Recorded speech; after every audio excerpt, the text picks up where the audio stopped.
आइए मित्रों, हमारी चर्चा भूकंप पर आकर के रुकी थी। अब हम भूकंप को आगे बढ़ाते हैं।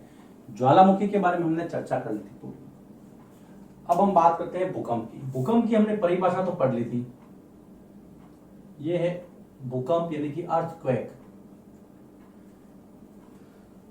भूकंप के बारे में और जानकारी जितना सिलेबस में दी है उसके अनुसार हम चलेंगे। तो सबसे पहले हम यहां पर एक चित्र बना लेते हैं, ये इस तरह से।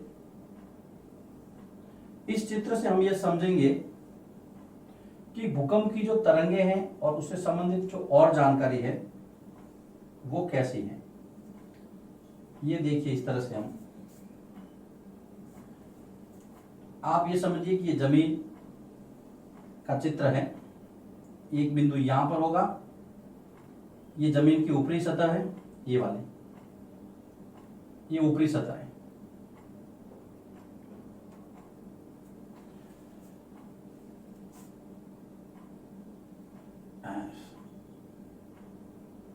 इस तरह से हम इस चित्र को बनाने का प्रयास करेंगे। इस चित्र के माध्यम से हम ये समझेंगे दोस्तों कि भूकंप के कौन कौन से केंद्र हैं, भूकंप की तरंगे कैसे काम करती हैं, किस प्रकार से कंपन होता है। देखिए, ये मान लीजिए जमीन है, ये ऊपर की सतह है, ये जमीन के नीचे का भाग है। जमीन में वो स्थान, देखिए तालाब का जो शांत पानी होता है, तो फिर आप उसमें कंकड़ फेंके तो आपको लहरें उठती हुई दिखाई देगी। वो लहरें क्या होगी, जहां पे आप कंकड़ मारेंगे वहां से शुरू होगी, उसके आसपास क्षेत्रों में फैलती जाएगी, जितनी दूर जाएगी फिर वो शांत हो जाएगी। बिल्कुल वैसा ही काम यहां पर है। देखिए, वो स्थान जहां से भूकंप शुरू हुआ, ये वाला, जहां से भूकंप जमीन के अंदर से जहां से वो शुरू होता है, उद्गम होता है, उसको हम कहते हैं उद्गम केंद्र।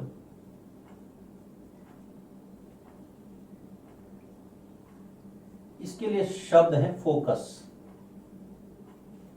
ये फोकस है, ये उद्गम केंद्र है। वह स्थान जहां से भूकंप शुरू हुआ उसको जमीन पर मिलाने वाला जो बिंदु है, ये वाला, ये इधर देखिए, इसको हम कहेंगे अधिकेंद्र। अधिकेंद्र जो है जमीन की सतह पर होगा और उद्गम केंद्र जमीन के अंदर होगा। अधिकेंद्र को हम कहेंगे एपिसेंटर। देखिए, समझना बहुत बहुत आसान है। भूकंप का उद्गम केंद्र जमीन की सतह के नीचे है, अधिकेंद्र जमीन के ऊपर है। ये भूमंडलीय सीमा है, यहां पे परपट्टी वाला भाग है, ये इसको मैं थोड़ा गहरा कर देता हूं। ये वाला अधिकेंद्र है, ये बिंदु। अब देखिए, तरंगे यहां से ऐसे, मान लीजिए 2-3 तरंगे, ऐसे तरंगे हैं, ऐसे गिनेंगे नहीं हम इसको, लेकिन इस तरह से आपको समझाने के लिए बता रहा हूं मैं। अब ये वेव्स है जो यहां से शुरू हुई, ये वेव्स है, यानी कि भूकंप की तरंगे हैं। अब देखिए कैसे फैलती है ये इस तरह से, ये इस तरह से फैलेगी, इस तरह से फैलाव होगा उसका। जहां से शुरू हुआ वहां पे ये तीव्र होगी, लेकिन जैसे जैसे इसकी अधिकेंद्र से दूरी बढ़ेगी वैसे वैसे वैसे वैसे इनका जो प्रभाव है वो कम होता जाएगा। इनको हम कहेंगे भूकंपीय तरंगे। बिल्कुल, ये देखिए, ये एरो के साथ में कर देता हूं इसको। ये है दोस्तों भूकंपीय तरंगे।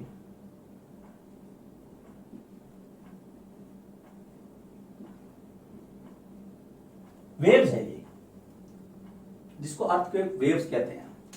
अधिकेंद्र हो गया, उद्गम केंद्र हो गया, भूकंपीय तरंगे हो गई। ये प्लेट की सीमा है जहां से जमीन शुरू होती है, ये नीचे वाला भाग है जमीन का, ये है भूकंप। अब हम इसको लिखते हैं, बहुत आसान है।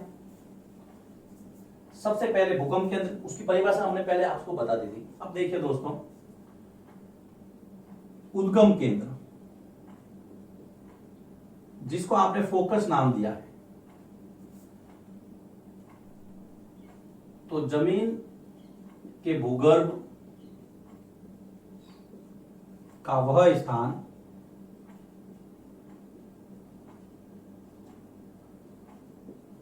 जहां से भूकंप शुरू होगा। उद्गम हुआ ना, स्टार्टिंग पॉइंट, जहां से भूकंप शुरू होता है वो होता है उद्गम केंद्र, जिसको आप फोकस कहते हैं। उद्गम केंद्र के बाद में दूसरा जो था अधिकेंद्र,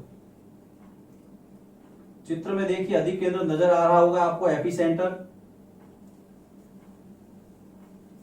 उद्गम केंद्र से मिलाने वाला, जमीन की सतह पर मिलने वाला वो बिंदु अधिकेंद्र कहलाता है। भू सतह पर यानी कि जमीन की सतह पर उद्गम केंद्र का निकटतम स्थान, जमीन की सतह पर, देखिए पहले वाला जमीन की सतह के नीचे था, जमीन की सतह पर उद्गम केंद्र का निकटतम बिंदु,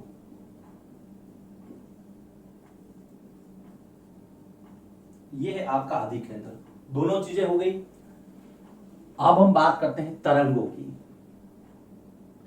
तरंगों की बात करने से पहले कुछ इसके फैक्ट्स हैं जो हम देख लेते हैं। वह स्थान जो अधिकेंद्र के नजदीक हैं वहां पर सबसे ज्यादा हानि होगी।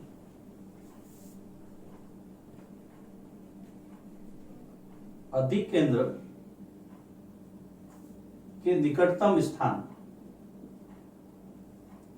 अधिकेंद्र के निकटतम स्थानों पर सर्वाधिक हानि होती है, सबसे ज्यादा हानि होती है, सर्वाधिक हानि होती है।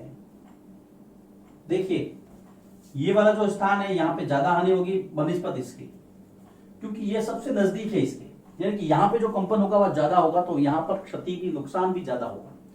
जैसे जैसे अधिकेंद्र से दूरी बढ़ती जाएगी भूकंप की तीव्रता कम होती जाएगी, यानी कि अधिकेंद्र से दूरी बढ़ने के साथ, ये अधिकेंद्र है, ये वाला अधिकेंद्र है, इसके जैसे डिस्टेंस बढ़ेगी भूकंप कमजोर होता जाएगा। अधिकेंद्र से दूरी बढ़ने के साथ, अधिकेंद्र से दूरी बढ़ने के साथ भूकंप की तीव्रता, भूकंप की तीव्रता कम होती जाती है। सिंपल सा फैक्ट है, ज्यादा इसमें कुछ सोचने की बात नहीं। अधिकेंद्र से जैसे जैसे दूरी बढ़ेगी वैसे वैसे भूकंप की तीव्रता कम, उसका स्पीड या उसका जो नुकसान करने की जो तीव्रता है वो कम होगी। अब हम पढ़ते हैं भूकंपीय तरंगे। भूकंपीय तरंगों से पहले हम बात करते हैं भूकंप मापी की, यानी भूकंप को मापने का यंत्र। भूकंप को मापने का यंत्र सिस्मोग्राफ कहलाता है। भूकंप को मापने का यंत्र, जिसको भूकंप मापी भी कहते हैं, सिस्मोग्राफ है। सिस्मोग्राफ,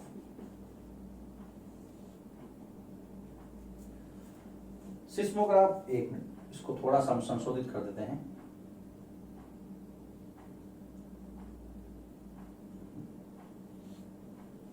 सिस्मोग्राफ भूकंप को मापने का यंत्र है, सिस्मोग्राफ।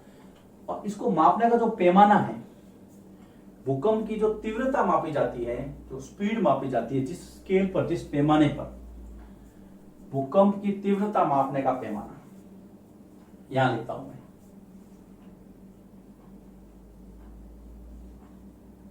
भूकंप की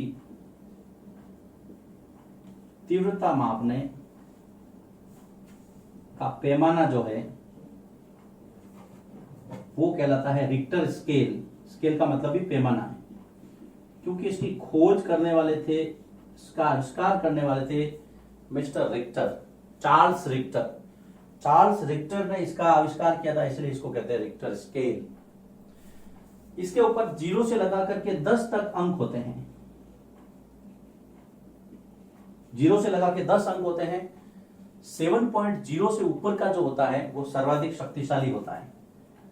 इसमें देखना 7.0 से ऊपर का जो होगा वो शक्तिशाली भूकंप होगा, खतरनाक, ज्यादा लोग मरेंगे। 7.0 से ऊपर वाला है वो शक्तिशाली यानी कि बहुत ही नुकसान वाला है। 2.0 या उससे नीचे वाला है वो प्रभावहीन है, बिना किसी प्रभाव का, सिर्फ आपको लगेगा कि भूकंप है। 5.0 जो है, अगर ऐसा भूकंप है इस रिक्टर का तो ये क्षति करेगा, क्षतिग्रस्त करता है, टूट फूट ज्यादा करता है लेकिन ज्यादा नुकसान नहीं करता है। ये कुछ फैक्ट्स थे रिक्टर स्केल, सिस्मोग्राफ। अब हम पढ़ते हैं भूकंप की तरंगों के बारे में। आपके सिलेबस में साइड में छोटा सा दिया है कि भूकंप की जो तरंगों के प्रकार हैं। भूकंप की तरंगें 3 प्रकार की होती है दोस्तों। यहां पर मैं लिखता हूं भूकंपीय तरंगें, वेव्स।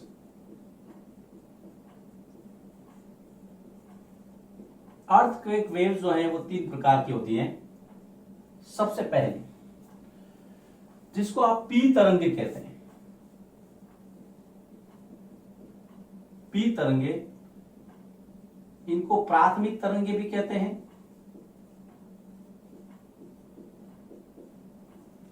या फिर इनको प्राइमरी वेव्स,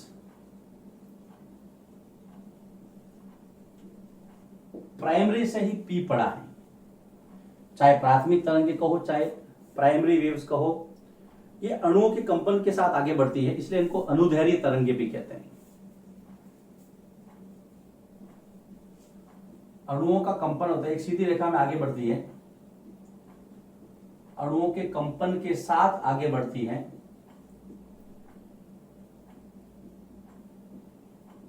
बढ़ने के कारण ये है अनुदैर्घ्य तरंगे।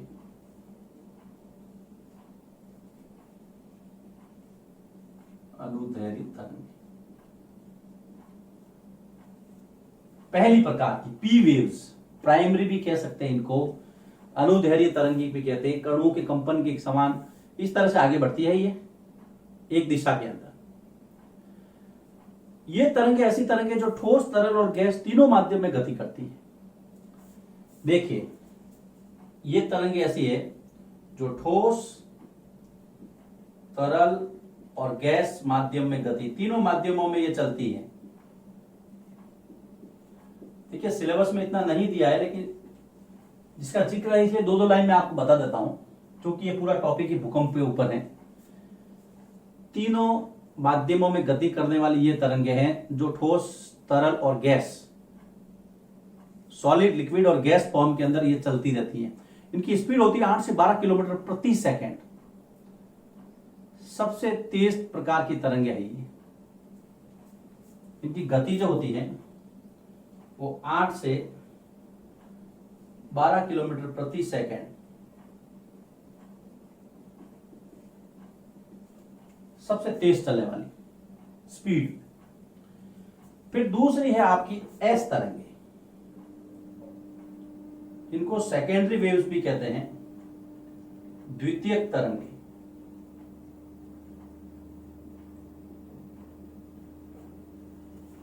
एस वेव्स, इनको अनुप्रस्थ तरंगे भी कहते हैं क्योंकि लंबवत चलती है। इनको अनुप्रस्थ तरंगे भी कहते हैं क्योंकि ये लंबवत चलती है। लंबवत का मतलब है 90 डिग्री पर।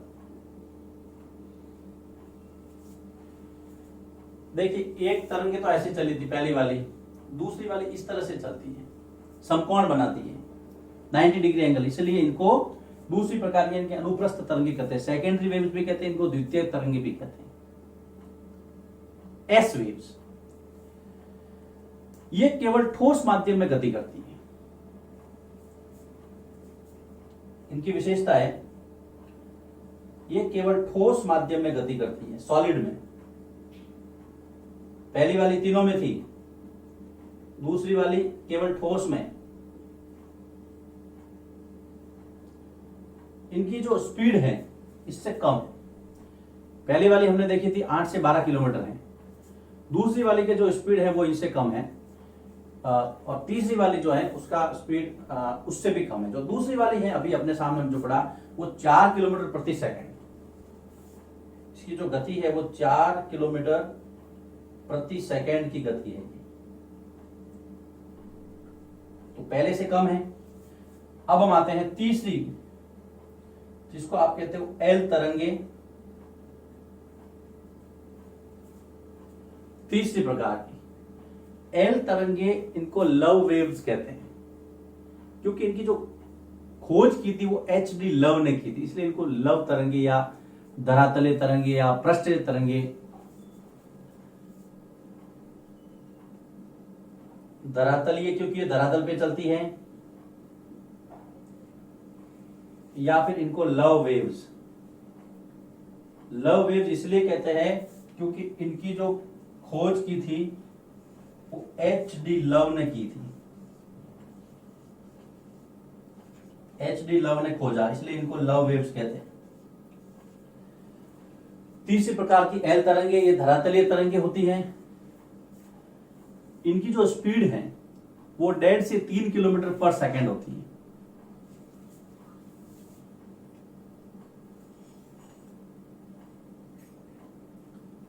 और ये जो होती है वो सर्वाधिक विनाशकारी होती है। स्पीड कम होती है इनकी,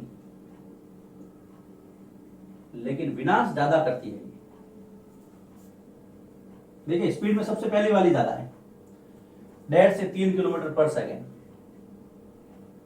1.5 से 3 किलोमीटर प्रति सेकेंड की गति है इसकी। ये 3 प्रकार की तरंगे हैं। सिलेबस में ये 3 देके छोड़ दिया है, पी, एस और एल, और फिर कहा कि विश्वकोश से इसकी जानकारी प्राप्त करो। 7th क्लास का जो स्टैंडर्ड है उसके हिसाब से इतनी काफी है। पी, एस और एल वेव्स तीनों तरंगे हमने बता दिया आपको। भूकंप के बारे में बता दिया। देखिए आइए क्विक रिवीजन लेते हैं। सबसे पहला हमने चर्चा की उद्गम केंद्र, ये रहा आपका उद्गम केंद्र भू सतह के नीचे।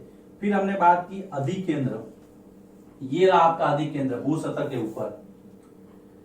फिर अधिकेंद्र के निकट में जो स्थान होते हैं वहां पे बहुत ज्यादा हानि होती है, लेकिन जैसे जैसे दूरी बढ़ती है वैसे वैसे तीव्रता कम हो जाती है भूकंप की।